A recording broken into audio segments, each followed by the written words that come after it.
এসব হলো? আমাকে প্লিজ কেউ একটু ক্লিয়ার করে বলবে। সর্বনাশ কাণ্ড হয়ে গেছে লাবু, সর্বনাশ কাণ্ড হয়ে গেছে। রোহিতের এক্ষুনি চিকিৎসার ব্যবস্থা করতে হবে। দেখ না, ফুলকে কিছুতেই হাসপাতালে নিয়ে যেতে দিচ্ছে না।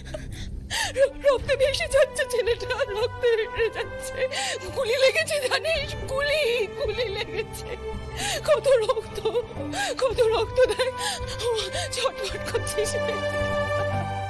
জেঠিমণি, জেঠিমণি, আমার আমার কিচ্ছু হয়নি, আমি একদম ঠিক আছে জেঠিমণি। তুমি তুমি কেঁদো না জেঠিমণি, চোখ মোছো। কি বলছিস? কিচ্ছু হয়নি, সব আমার জন্য হয়েছে। না না না, কিচ্ছু তোমার জন্য, কারোর জন্য কিচ্ছু হয়নি জেঠিমণি। বলছি তো আমি ঠিক আছি, কিচ্ছু হয়নি, আমি পুরোপুরি সুস্থ হয়ে যাবো। আর ফুলকি হাসপাতালে না নিয়ে গিয়ে ভালোই করেছে। চারিদিকে রুদ্রর কত চেনাশোনা বলো তো, চিনে ফেলবে, ধরা পড়ে যাবো আমরা।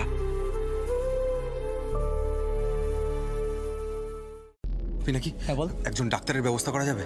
হ্যাঁ, না একদম না, এটা তো আর সামান্য জ্বরজারি নয় যে ডাক্তার আসবে ওষুধ দিয়ে চলে যাবে।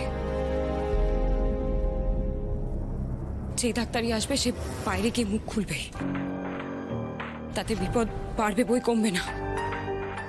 কি এত হিসেব নিকেশ করছো বলো তো তোমরা? কষ্ট হচ্ছে তো ছেলেটার। গুলি বেরোবে। পিনাকি বাবু, আপনি একটু গরম জলের ব্যবস্থা করে দিতে পারবেন? হ্যাঁ আনছি আমি। আপনারা সবাই একটু ঘরটা খালি করে দিন প্লিজ। আমি আর ফুলকি মিলে ভাইয়ের ব্যবস্থা করছি। সবাই বাইরে চলো, ভাই বাইরে যা যা। ও মামা চলো আমরা বাইরে যাই। না না, আমি যাব না, আমি যাব না। যতক্ষণ না সুস্থ হচ্ছে ততক্ষণ আমি কোথাও যাব না। বারবার বলছি একটা হাসপাতালে নিয়ে চলো ছেলেটাকে। মা শান্ত হও, আমার কথাটা শোনো।